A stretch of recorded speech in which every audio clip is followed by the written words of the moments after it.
وہ صحیح ہو جاتا ہے، اور جو کام سیکھے بغیر کیا جائے اس بات کا خطرہ ہے کہ وہ صحیح نہ ہو۔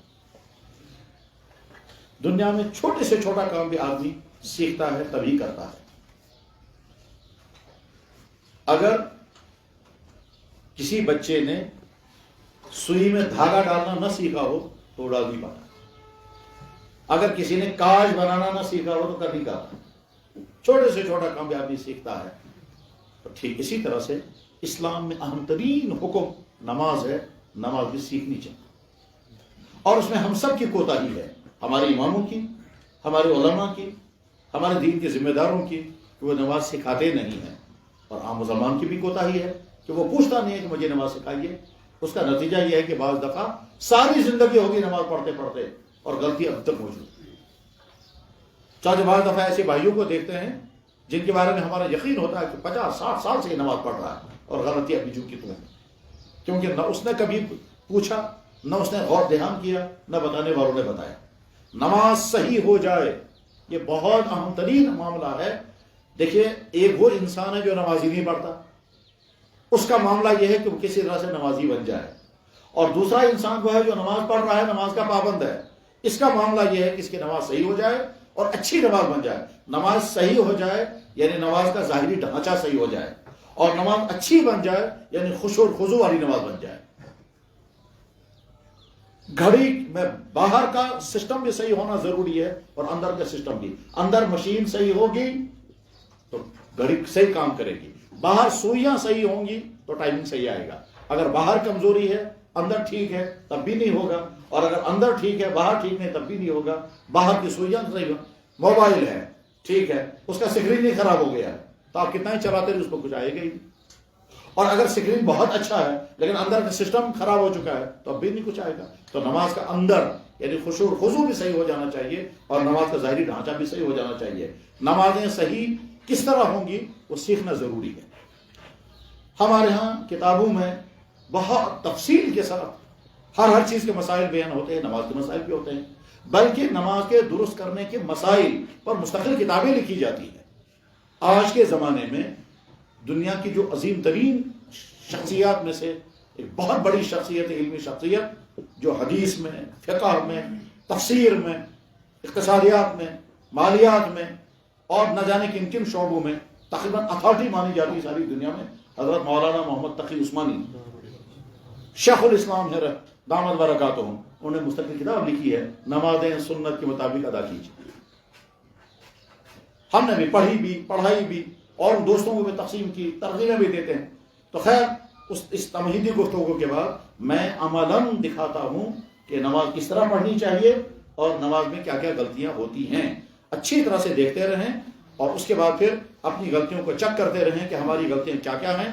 اور یہ نماز جو ہے یہ ظاہری ڈھانچہ، اس کے بعد اندر جو حالت ہے وہ ہے خشوع اور خضوع کے ساتھ نماز، اس کے اندر بڑی محنت کرنی پڑتی ہے۔ اگرچہ اسلام کی بڑی مہربانی ہے کہ اگر کسی انسان نے خدا نخواستہ دھیان کے ساتھ نماز نہیں پڑھی، سچے نمازی وہ بھی نمازی ہے، ایسا نہیں کہ نماز رجب ہو گئی، ایسا نہیں کہ نماز ادا ہی نہیں ہوئی، ایسا نہیں کہ اسلام کہے گا دوبارہ ہی نماز پڑھو، مگر ہمیں کوشش کرنی ہے کہ دھیان والی نماز پڑھیں۔ ایسا نہ ہو کہ ہم کھڑے تو ہیں اللہ کے سامنے سوچتے کہیں اور ہیں، یعنی ایسا نہ ہو کہ میرے بندے تو کیا کھڑا کہیں اور ہے سوچتا کہیں اور ہے، خیال تیرا کہیں اور ہے اور کھڑا کہیں اور ہے۔ بہرحال نماز میں جو کوتاہیاں عام طور پر ہوتی ہیں ان کوتاہیوں پر نظر رکھیں۔ میں مختصر وقت میں مختصر انداز میں سمجھاؤں گا کہ نماز کا کون سا رکن کیسے ادا کرنا ہوتا ہے، اور انشاءاللہ اس کا فائدہ بولنے والے کو امید ہے ہوگا اور سننے والوں کو بھی انشاءاللہ ہوگا۔